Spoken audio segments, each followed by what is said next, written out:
Usually we tackle the lore of specific enemies from Elden Ring, but from time to time I find something standing out in the world that I feel needs to be explored.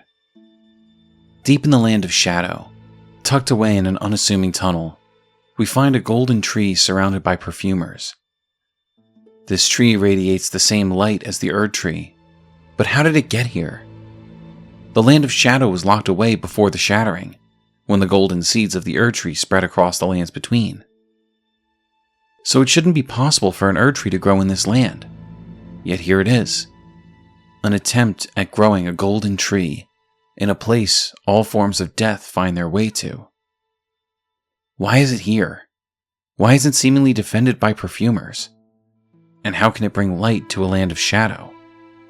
Today, I will attempt to answer these questions by revisiting the perfumers and theorizing on their place in this puzzle. Before attempting to unravel this mystery, I wanted to welcome you to Elden Lore, our long-running series diving into the lore of the people, places, and factions of the Lands Between and the Land of Shadow. Whether this is your first time finding our channel due to the Duskbloods reinvigorating everyone's interest in FromSoft, or you're a longtime subscriber, we're happy to have you with us today as we attempt to solve the many mysteries of this world. If you have any questions you'd like us to unravel, let us know in the comments, because we pay close attention and read every one. We also have a Discord where our community talks about all things FromSoft, including upcoming titles like Night Rain and the Duskbloods. If you end up enjoying this video, please consider subscribing, but no pressure, because your viewership is always enough for us. With that said, let's get back to this mysterious tree growing in a land where it should not exist. If we're going to even begin to tackle why this minor Erdtree is growing in the Land of Shadow, we need to start with the concept of a minor Erdtree in general. These trees sprouted up across the Lands Between after the shattering, when the golden seeds of the Erdtree fell to the land below and embedded themselves in the ground. These minor Erdtrees grew, but never to the degree of the original, despite the work of the Erdtree Guardians, who watched over them, likely tending to them while defending them from any who would approach. These Erdtrees were doomed to fail, as it seems there can only be one great tree per universe, and any others that grow eventually see their roots twist and turn before halting their growth altogether, much like the Halig tree. These minor Erdtrees would sometimes grow to have their own avatars that would fight on their behalf. However, those that decayed over time would instead give birth to ulcerated tree spirits, masses of flesh, wood, and branches which spewed golden fire from their fearsome maws. These creatures act as proof that an Erdtree has failed, and its connection to the primordial crucible has been tainted. This all raises so many questions about this particular minor Erdtree in the Land of Shadow. First, where did it come from?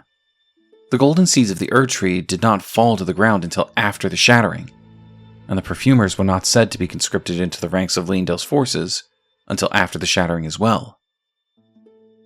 Before this point, they acted as healers of the sick and disenfranchised, so why are they here?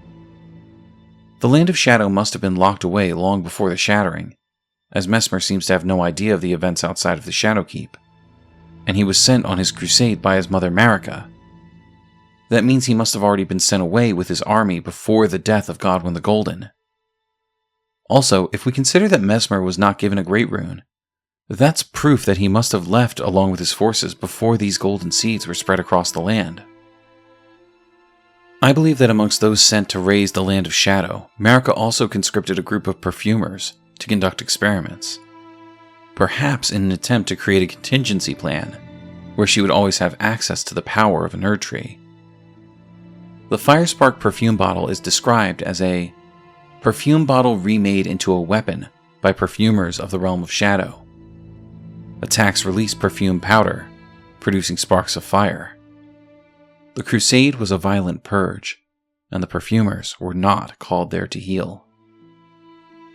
There's our confirmation that Marika called upon a group of perfumers, much more likely to harm rather than heal, to follow Messmer into the Land of Shadow. Both the lightning and chilling perfumer bottles tell us the same thing. From time to time, perfumers set out on journeys to pursue new aromatics and flower gardens.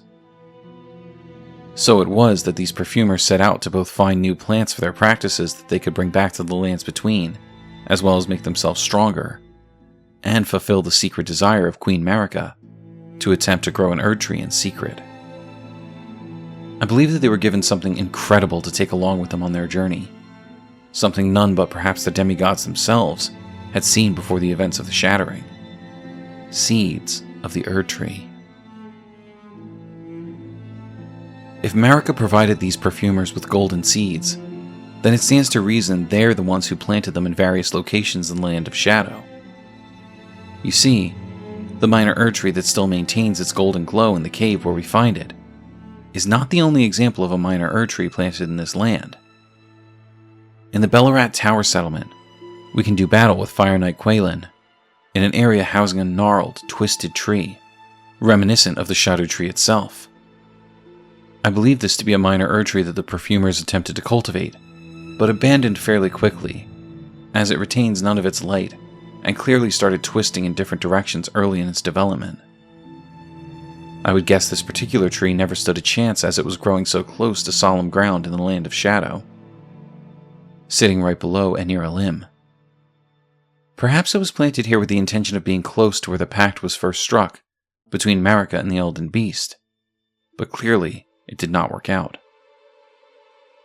If you doubt that this tree was once an Erdtree, let's not forget that in Bellarat, we can do battle with an ulcerated tree spirit. We can find another minor Erdtree that failed to grow to its potential far below the Shadowkeep. You could argue that this is just a regular tree, perhaps one old enough to predate the Erdtree itself, but when approaching it, we're attacked by its protector, another ulcerated tree spirit. These creatures are born at the roots of Erdtrees, so it would not make sense for this battle to take place where it does, if this tree had no connection to honeyed rays of gold. While it is now brittle and blackened, the creature that lives beneath still spews golden fire from its mouth, meaning at some point in the past, this tree too held the strength of an Erdtree. While this one is also twisted, the leftover trunk makes it look as though it had grown quite large, which leads me to believe its blackened state may be due to the fire knights we find in this area. Perhaps they burned this tree in order to put a stop to its growth, and ensure that Hornscent would never be able to utilize its power. Maybe it was burned by Mesmer himself, as his flames are capable of burning divine trees, like the sealing tree that obscures a near limb. I think it's also important to bring up the sapling found in the Shaman village, Marika's original home, as it's not an Erdtree in and of itself, but it was born due to a prayer of Marika's, and keeps golden light radiating around this village where flowers thrive. In this case, the tree was not born from a seed, and thus would never grow. It holds a small amount of Marika's power, and that's enough to keep the village in full bloom, protected and warm. While this may not have anything to do with the potential Erdtrees planted in the Land of Shadow years later, I do believe it showed Marika it was possible for her golden light to thrive in the Land of Shadow. And perhaps this little sapling was the basis for future experiments, to see if she could separate herself from the Elden Beast and grow a new source of power.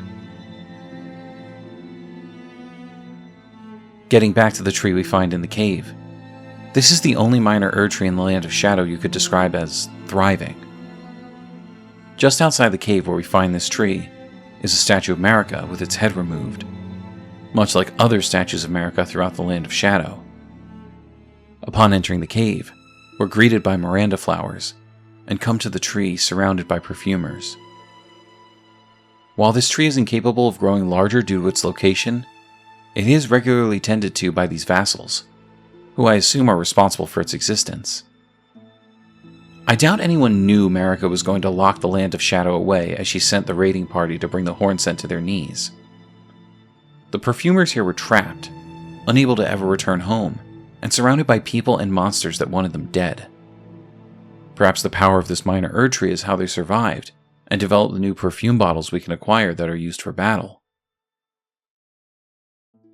If this tree was regularly maintained by their physics, pruned properly so that it could survive in the cave without ever growing too large, then these perfumers could essentially harness its power while keeping it in a state of arrested development. If the tree never grows, never matures, it never twists or withers to the point where its golden light fades. Unlike the minor Erdtree we find in Lanedale that looks eerily similar, this one never developed an ulcerated tree spirit. But this tree may not be powerful enough for the perfumers to make their way home, but it is enough to keep them thriving in a land where all manner of death eventually drifts to its shores. While the question of why these minor Erdtrees are in the Land of Shadow in the first place is open to interpretation, I believe this is the reason this particular minor Erdtree is found in these caves, and hasn't withered like the other potential golden trees we come across. This minor discovery that holds no bearing over the greater story of Shadow of the Erdtree is one of the most jarring details you can imagine, and all we really have is theories to explain it, as not a single item description mentions any attempt by anyone to grow an Erdtree in the Land of Shadow. So this is the conclusion I've come to, the theory that makes the most sense to me, and I hope it tracks for anyone else who is curious about this deeply confusing detail with no official confirmation. Thank you for joining me for this exercise in futility, where I desperately fumble for some kind of answer to a question not enough people in the lore community have tried to unravel. Why do you think there's a thriving minor Erdtree tucked away in the Land of Shadow? Are the other gnarled and twisted trees we come across failed attempts at growing an Erdtree in a land where death thrives? Are these perfumers the only reason an ulcerated tree spirit hasn't laid waste to this cave? Let us know your thoughts and theories about this unsolvable mystery in the comments below. Don't forget to like, subscribe, hit the bell, and set notifications to all so you never miss out on any of our lore dives. We look forward to seeing you again for more Elden Lore.